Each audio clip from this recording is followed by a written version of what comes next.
This is the Mohawk Hockey Talk podcast. I am Joe Malone, and joining me, the head coach of the Mason City Mohawk Hockey Club, PK O'Handley. PK, thank you for the time. Thanks for having me, Joe. Appreciate it. Heck of an opening weekend for the Mohawks. Varsity going 1-1, JV going 2-0, taking on Waterloo on Saturday, Ames on Sunday.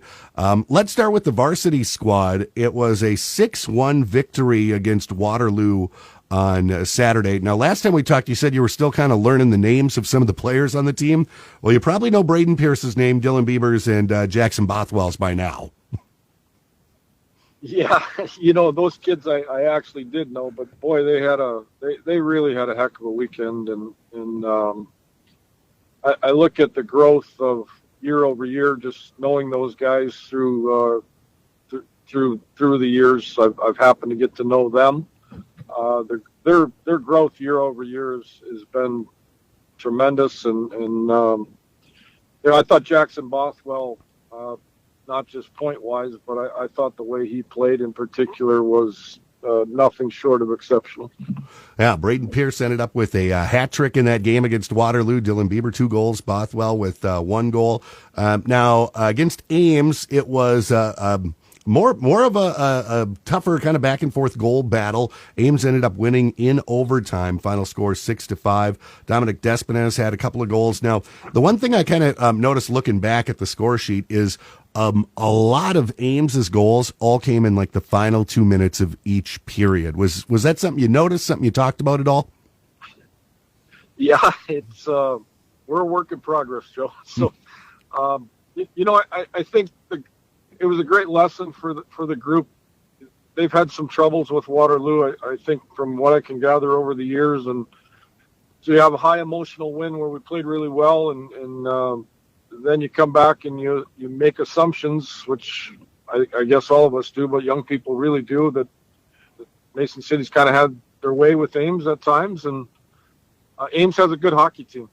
I will say they're 2 lines deep, and they're a legitimate hockey team, and they surprised us a little bit. It was a struggle, start to finish, and we get ahead and I think assume that we had it, and then give it away, and ahead and give it away, and that's kind of how the game ended. We got ahead, and we just assumed it was over with, and it wasn't in their eyes.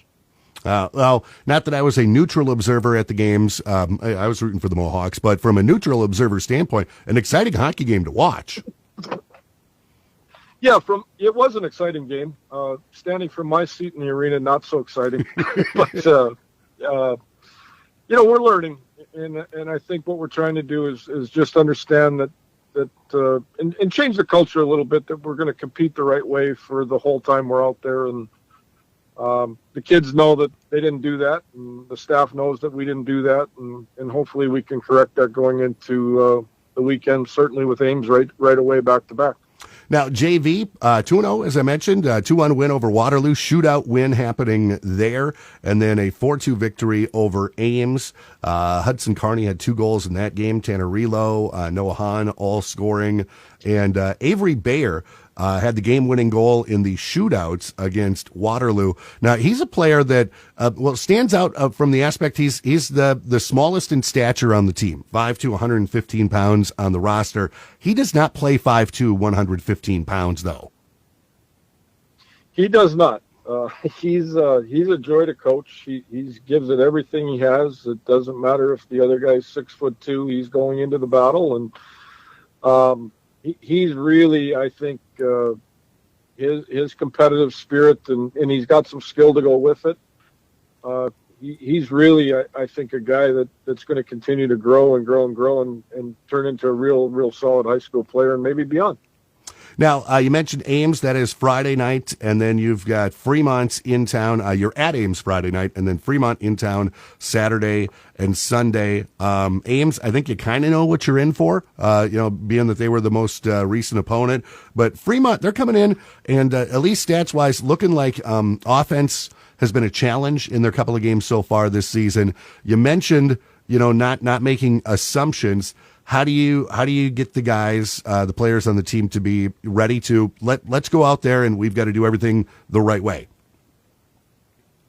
Well, we just continue. We're trying to practice that way. I don't know that you really know until you go through it a few times, but that's the challenge, right? And we talk about it. We make sure that we understand it the best we can at the age group, and then I hate saying hope, but sometimes you got to hope from a coach's perspective that it resonates. So it's one period at a time as I look at it and our staff looks at it, and we're trying to drive that into the players. It's one period at a time, and we have to improve one period at a time. So we know Ames, as you said.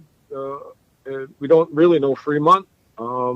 So we'll take that as we're playing the New York Rangers. And I think that's the way we're approaching it, that we're playing a team that's really, really good no matter who we're playing.